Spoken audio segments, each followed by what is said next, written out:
Food insecurity remains a major issue in Maine. In Waldo County, the need for services the Belfast Soup Kitchen provides is climbing. As Brittany McCatton reports, they're thinking big to try to keep up with demand. The next guest can come on in. For the relatively tiny room it occupies in the back of the Belfast Soup Kitchen on Route 3, the Kindness Community Market is making a big impact for the people of Waldo County. When we opened, we were hoping that we would hit 100 a week. As of Monday, I'm at 100 a day.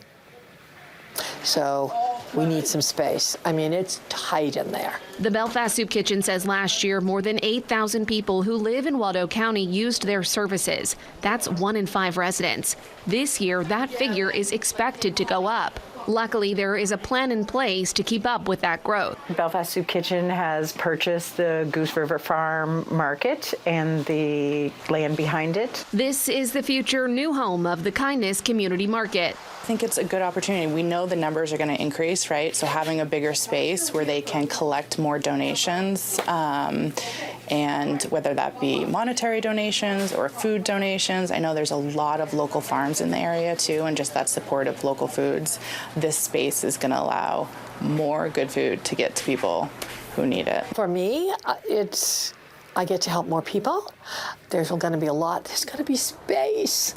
And that's the important thing. You know, I mean, we won't be on top of each other. The sale is expected to close in January. The move across the parking lot will happen then. And better yet, it's all paid for. We had a BSK Angel 1 that purchased the building here. And to continue that giving, we now have a BSK Angel 2 that is covering the cost of the building and land. That means any much-needed further donations to BSK go straight to operations and direct services. I think it's important for people to know where, you know, there's help out there.